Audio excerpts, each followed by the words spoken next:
welcome back to the channel. Today we're covering some of the biggest stories shaking the global economy.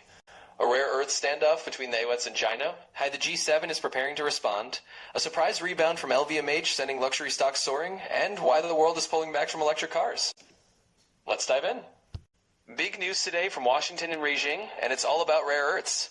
These metals are critical for everything from smartphones and EVs to fighter jets, and right now, they're at the center of the latest trade standoff. China controls nearly 70% of global mining, about 90% of refining, and over 93% of rare earth magnet production. So when Beijing announces new export restrictions, global markets start to panic. According to Bloomberg, U.S. Treasury Secretary Scott Bessent has floated a new idea: extend America's tariff truce with China in exchange for Beijing delaying its rare earth export curbs. The U.S. and China have been trading blows with tariffs as high as 145%. Several times this year they've agreed on short 90-day truces. Now Washington is offering more time, hoping to calm markets and stabilize supply chains. But this is no simple deal. Reuters points out that rare earths aren't just for clean tech, they're military critical materials. Fighter jets, missiles, advanced sensors all depend on them. The Financial Times warns that Western companies are already bracing for potential supply chain chaos if Beijing follows through.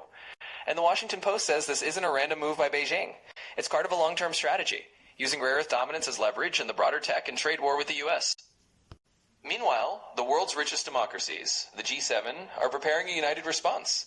Finance ministers are set to discuss how to counter China's latest restrictions, which now even require overseas companies to get Chinese approval for products containing trace amounts of rare earths. Reuters reports U.S. officials blasted the move, calling it a threat to global stability. The Financial Times adds that Western companies fear major disruptions to supply chains. Scott Bessent is urging allies, Europe, Canada, Australia, even India, to join forces.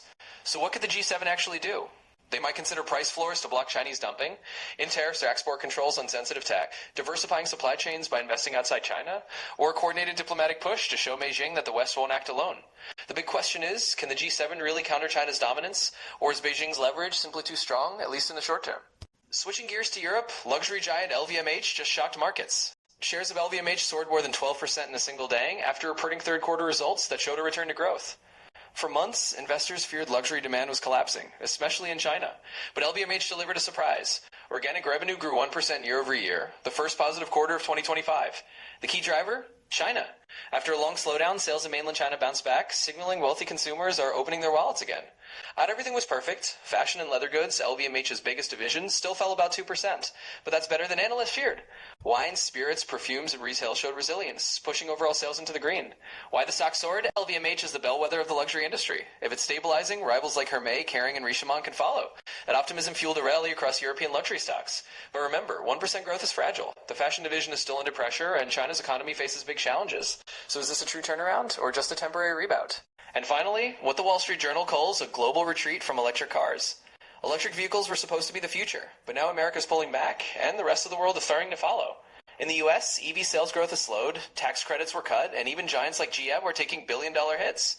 General Motors just announced a $1.6 billion write-down linked to weak EV demand.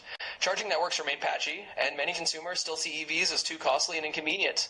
It's not just America. Canada paused its national EV mandate, Britain loosened deadlines for phasing out gas cars, and the EU is reconsidering its 2035 zero-emission target under pressure from automakers. In Europe, Volkswagen is cutting jobs after weak demand. In Japan, Toyota is doubling down on hybrids. And even China, the EV leader, is facing oversupply and shrinking margins. So what does this mean? The green transition will be slower and messier, hybrids may dominate the next decade, and governments are learning they can't force EV adoption faster than infrastructure and consumer demand allow. So today we've covered rare earth standoffs, G7 strategy, luxury stocks, and the global retreat from EVs. Each of these stories shows how interconnected global markets really are. The big question is, where does this all lead? More cooperation or deeper divisions in the global economy? What do you think? Will the US and its allies really be able to counter China's dominance in critical minerals? Is LVMH's rebound a sign that luxury is back? And are EVs still the future, or just hype cooling down? Share your thoughts in the comments, and don't forget to like, subscribe, and hit the bell for more updates on markets and global finance.